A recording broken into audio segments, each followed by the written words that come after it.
Two guys in the dark. I've had a couple of stalkers.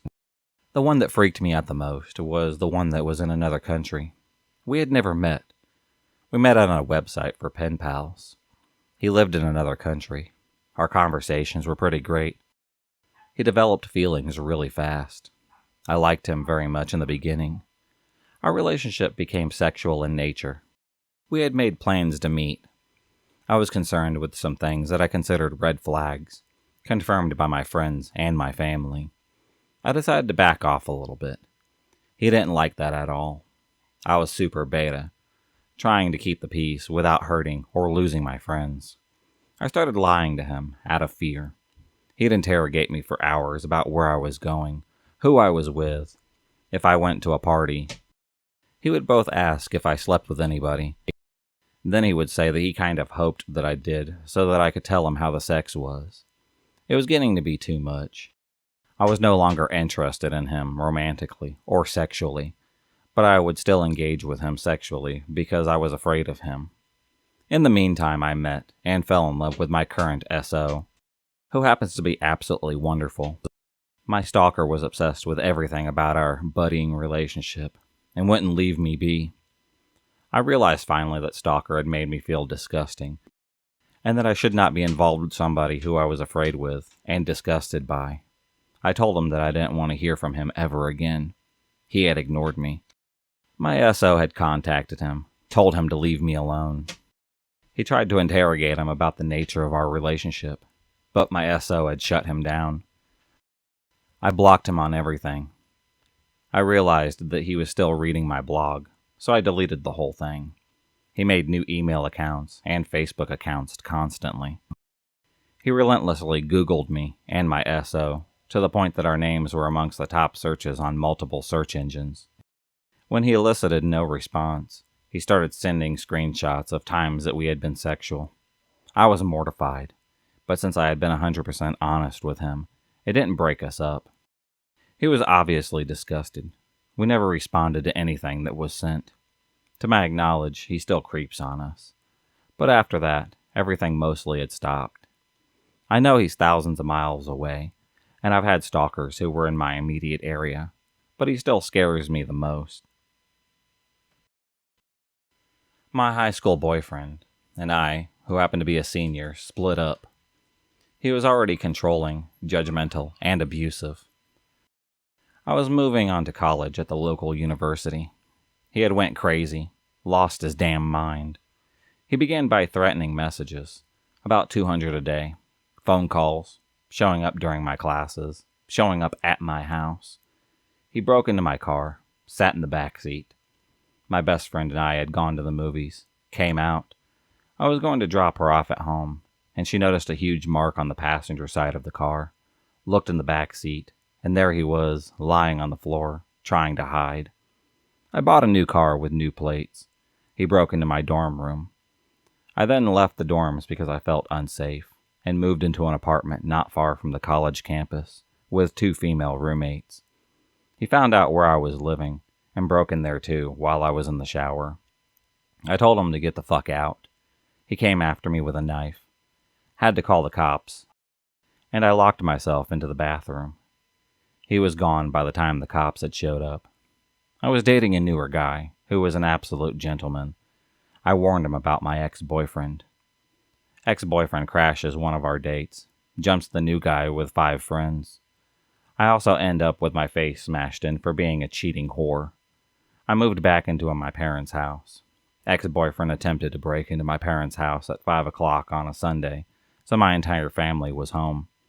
My dad had caught him, put a gun into his mouth. That was the end of that.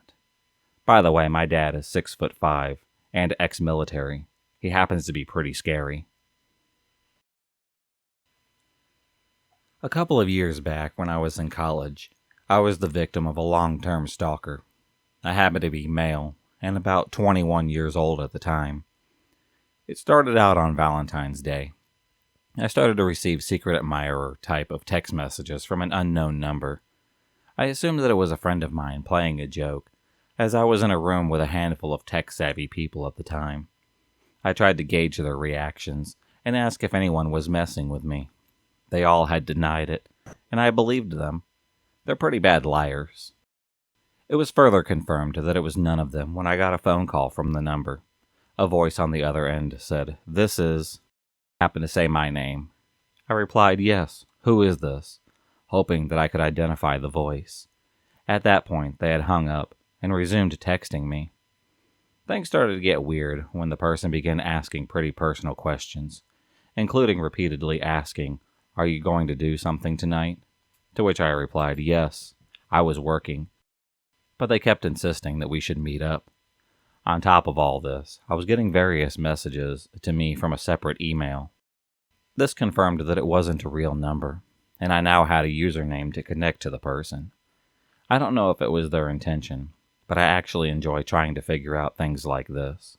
Took it upon myself to expose this person without giving away anything about myself, so I kept it up. I texted them back for a while, dug for more information about the person, compiled it into a profile, and eliminated possibilities. Unfortunately, this just encouraged them, as they insisted that I send pictures, take pictures, pics add to the conversation, stuff like that. And then they sent a weird one. A white lacy dress hanging in their closet, with the accompanying text, "My wedding dress for when I marry you." Various heart and love emojis attached to it. They continued to pry about where I was going to be at that evening. I still refused to give them any details. Then they dropped where they were going to be, a party on campus that very night. I couldn't go regardless, because I was working. Then I got another bombshell. They asked if I lived in apartment 68, which I did. I recognized the style of apartment that they were in based on a picture from earlier, so I decided that I would throw them a curveball. "You live in this type of complex, right?" "What? How did you know?" "I recognized your door." All the shitty apartments had the same color door frame, which was visible in the edge of the picture that they sent. The conversation kind of fizzled out from there. I didn't go to that party, and didn't get any more text messages. Fast forward to about November, the following school year. I was a senior, and busy as hell. One evening I got a text from an unknown number. "Is this..." They gave my full name. So I had played dumb, pretended like I wasn't freaking out that after many months this person was contacting me once again. And I still hadn't figured out who this person was. Those questions were instantly more personal, and really weirded me out. Don't ruin the fun. Not knowing who I am is part of the mystery. I won't tell you who I am. Not now. There's too much to lose. I don't want you to know. Not because I'm being cruel. It's just better if you didn't know. I'm pretty tired of this shit, and trying to work, but I want to see if I can pick out any more details. So I'm doing the bare minimum to keep this thing going. During the end of the semester, they proceeded to call me multiple times. I denied every call, but they just kept on coming. I think there were about 14 calls that night. I turned my phone off. The following week I was in class. Students were presenting their final work on the projector. I had queued multiple tabs on the projection computer. 2 different students had work on Google Drive. When the second student had logged into their account, they didn't open up a private window, so it logged out the first student. I saw this happen, but the first student wasn't in the room, so when she came back, I asked her to re-log in. We were both standing in the projection booth. She was at one end of the computer, and I was messing with the sound system on the other side, but happened to turn and look at the projection screen when she was logging into the Google. This hit me like a ton of bricks. The username that she logged in with was the same username as the TextNow account that had been sending me photos. I quickly turned away, pretended to be busy with something until she had finished opening up her work. I thanked her. She left the booth without realizing her mistake. I tried to play it cool, but inside I was going crazy for the rest of the class. After almost a year, I finally knew who it was. She had finally slipped up, and honestly I was much more scared now than I had ever been. This person had a history of being pretty creepy around my friends, and although she had never personally interacted with me outside of class, all my friends had strange experiences.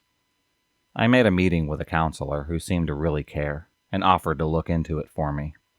A couple of weeks later, he emailed me saying the student is going abroad next semester, so that we're not going to do anything. I insisted that at least something temporary be put into place. They didn't do anything, but what did I expect? This school is pretty notorious for not giving a shit about their students. I didn't run into her again. She hasn't texted me. So far, for the time being, this is where the story ends. This happened to me during my first year of university, in October. I was living in the dorms, and I need to give you a brief rundown of the dorms. You need a key card to gain access to your specific floor. So even though someone on the 3rd floor and 4th floor live in the same building, they can't access each other's floors. I had injured myself playing sports, so I was under orders to rest, which meant no Halloween parties for me.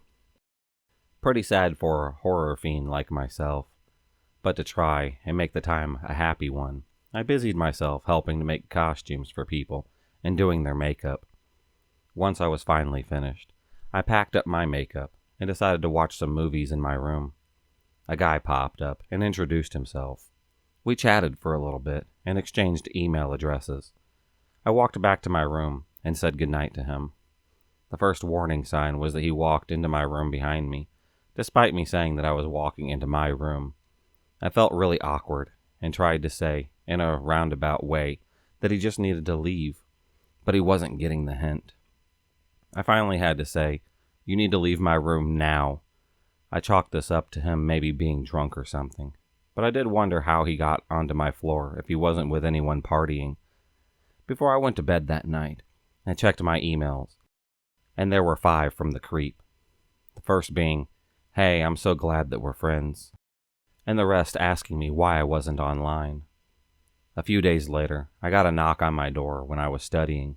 It was him. I explained that I was studying, and I needed some privacy. He tried to walk into my room yet again, but I braced my arm on the frame and said firmly that I needed to study. The next day, he was at my door again, and the next. I began pretending that I was not home. Another day, there was a knock at the door. When I checked the peephole, there was no one there. I assumed that the postman had come. I opened up the door, and lo and behold, it was the creepy guy. He had begun hiding from the peephole so that I would be more likely to answer the door. I told my roommate never to open the door if he was there, and I told the people living on my floor that this guy was beginning to creep me out. So if he wanted to get onto the floor, whatever sob story he had given them, don't let him on. A few days after that, I was on the bus coming home. I got a text from someone who lived on my floor telling me not to come home because Creep was on my floor and was sitting in front of my door, just waiting. I went to a friend's house, spent the night, and when I got home, I was told that he waited for hours before leaving. At this point, I was getting freaked out. A few days after that, he began waiting outside the building, and if I left, he would follow me wherever I went. I was too spineless to tell him to go away, and I tried to be more passive about it. I never spoke, never gave any indication that I was paying attention, but he followed me to class, the cafeteria, and always tried to follow me home and get access to the floor. I went to the resident advisor, an older student that sort of watches over the floor, and told her what had happened. She spoke to the RA for his floor, and was told that Creep had been telling his own RA that they were best friends and dated. My RA tried to explain that I was uncomfortable, but the other one believed him, and that was that. Thankfully, one thing did deter him. He would never approach me if I was with a group of people. So my floor mates banded together. If I went to dinner, I went with my floor. If I wanted a drink or seconds, someone had to come with me. Walking to class, and even waiting for the bus was done in a group. He got onto my floor once when someone else was coming home. He forced his foot in the door to let himself in.